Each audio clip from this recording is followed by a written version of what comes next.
नमस्कार, हमारे चैनल में आपका स्वागत है। परशुजी ठाकुर।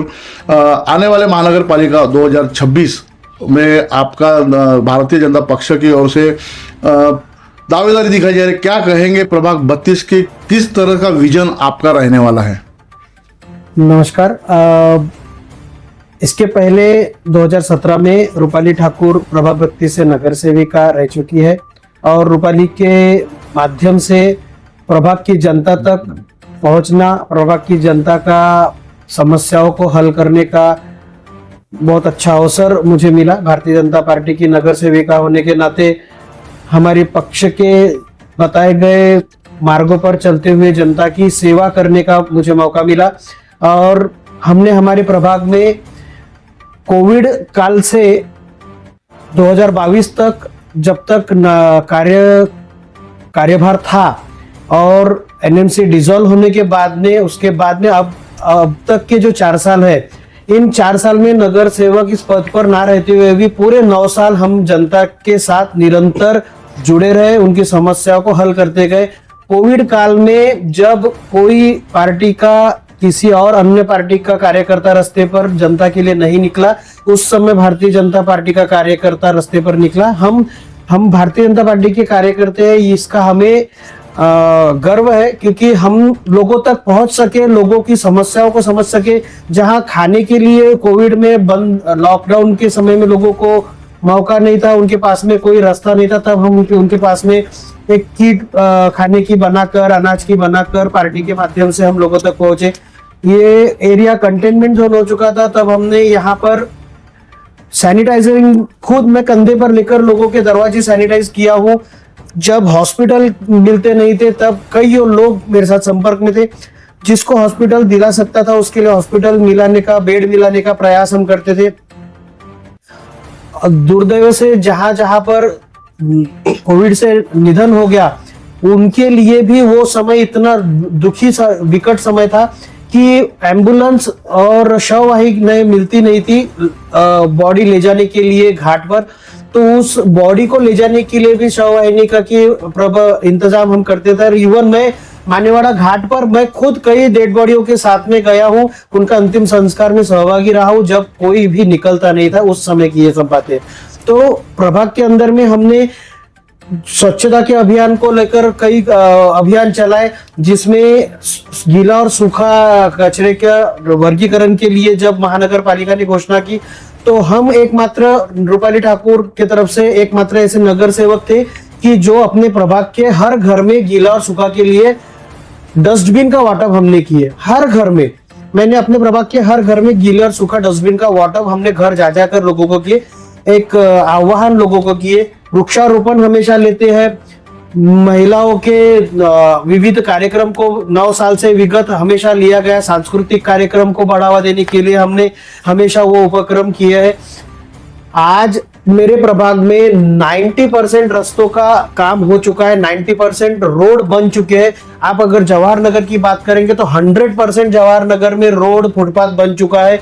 पानी की व्यवस्था को लेकर हमने जो 9 साल में प्रशासन के साथ में मिलकर काम किया है, आज मेरे प्रभाग में पानी की समस्या कहीं नहीं है।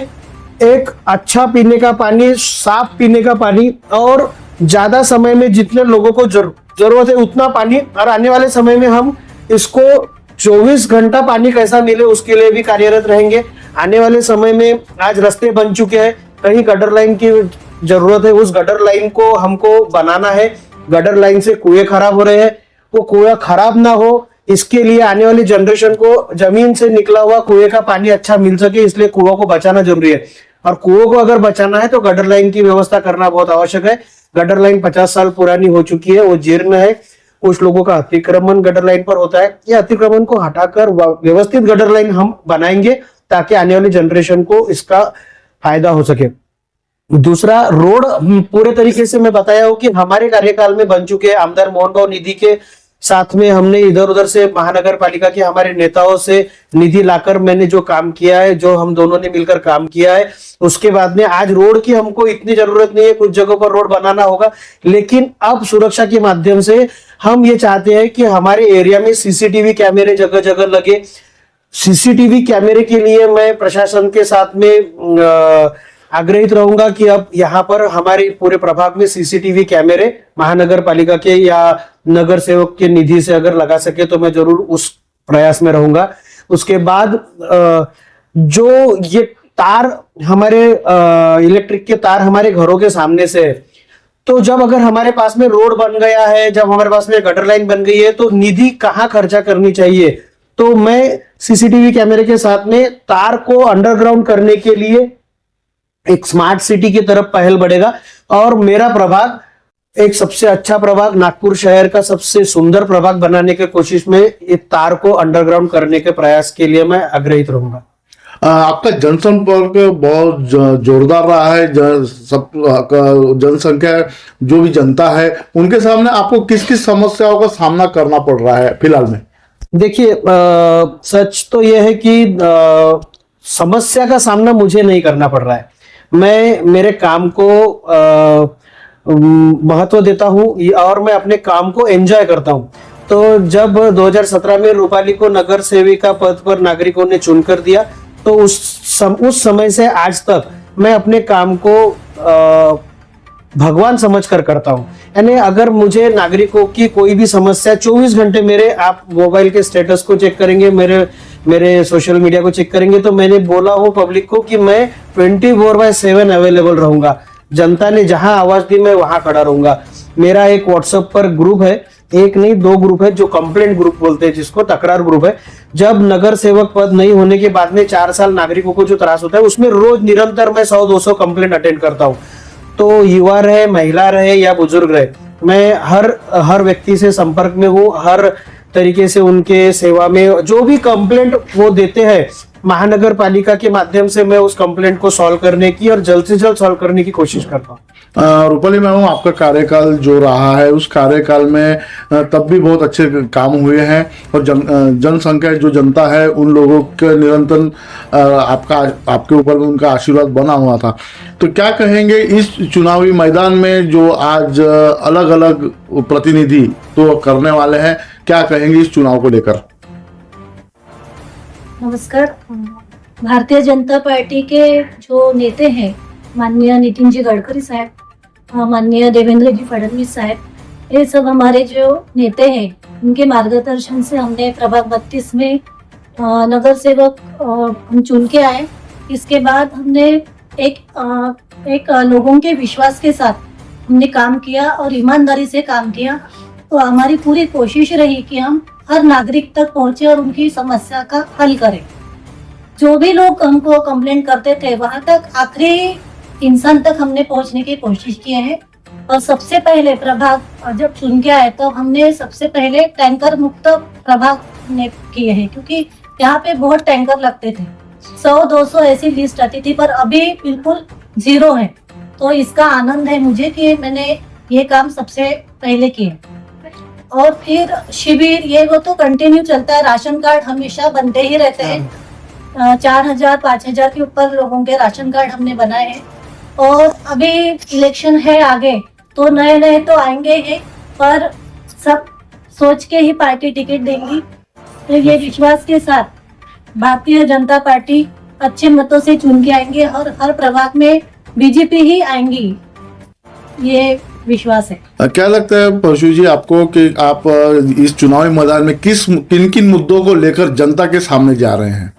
मैंने अभी बताया जिस तरीके से एक प्रभाग को सुंदर, सुरक्षित और स्मार्ट प्रभाग अगर नागपुर शहर का कोई हो, तो मैं चाहूंगा कि उसमें सबसे पहला नंबर मेरे प्रभाग का रहे और मैं उसी दिशा में काम करूंगा।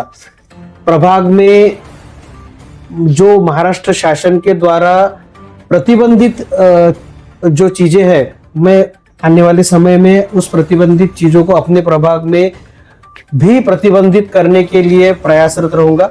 जैसे कि प्लास्टिक का वापर अगर बंद किया है महाराष्ट्र शासन ने, तो उसको प्रभावी रूप से उसको इसमें लाएंगे, दिनचर्या में लाएंगे। हम उसके लिए एक अभियान चलाएंगे कि प्लास्टिक आप नहीं वापरे लोग, प्लास्टिक बेचने वालों पर कार्रवाई की जाएगी।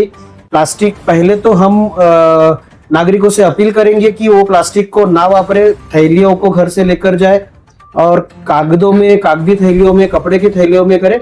और उसके बाद फिर उस पर कैसा प्रतिबंध लाने के लिए अगर थोड़ा कड़क भूमिका लेना पड़ता है तो प्रशासन के माध्यम से वो भी लेंगे, मगर प्लास्टिक मुक्त अभियान को मैं अपने प्रभाग में बहुत तेजी से चलाऊंगा। उसी तरह गुटखा पर पाबंदी है, तो अपने प्रभाग में गुटखा नौजवानों को उनकी सेहत को अच्छा रखने के लिए गुटखे के लिए भी मैं ये प्रयासरत रहूंगा कि गुटखा भी मेरे प्रभाग में कहीं बिके नहीं और उसका इस्तेमाल कहीं हो नहीं। संक्रांत सामने है, नायलॉन का धागे का इस्तेमाल होता है, नायलॉन का धागा प्रतिबंधित है। तो इसी इलेक्शन में नहीं तो आने वाले 5 साल इलेक्शन के बाद भी नायलॉन का धागा मेरे प्रभाग में कहीं बिके नहीं और कहीं वापरा न जाए, मैं इसके लिए भी प्रतिबंधित रहूंगा। आप अपने प्रभाग की जनता को क्या एक संदेश, क्या एक आह्वान करना चाहेंगे? जैसा कि मैं हमेशा अपनी जनता के साथ बोलता हूं कि अपने घर के सामने हम साफ सफाई रखते हैं, हमारे घर के सामने कचरे की गाड़ी नियमित आती है, तो जब भी हम हमारे घर का कूड़ा कचरा या कुछ खाने का पदार्थ बच जाता है तो उसको हम बाहर निकाल के दुसरे के दीवार के पास रखते हैं। तो म्हणजे आपल्या घरातलं घाण दुसऱ्याच्या घरात करू नये ही एक जी मानसिकता सगळ्यांची आहे ती मानसिकता बदलावी लागेल। मैं अपने सभी नागरिकों से निवेदन करता हूं कि कचरे की गाड़ी आती है, कचरे की डस्टबिन है, उसका इस्तेमाल करें, प्रभाग को स्वच्छ रखें। कहीं भी गंदगी आप ना करें और गंदगी होते हुए दिखता है तो प्रखर आवाज में उसका विरोध करें।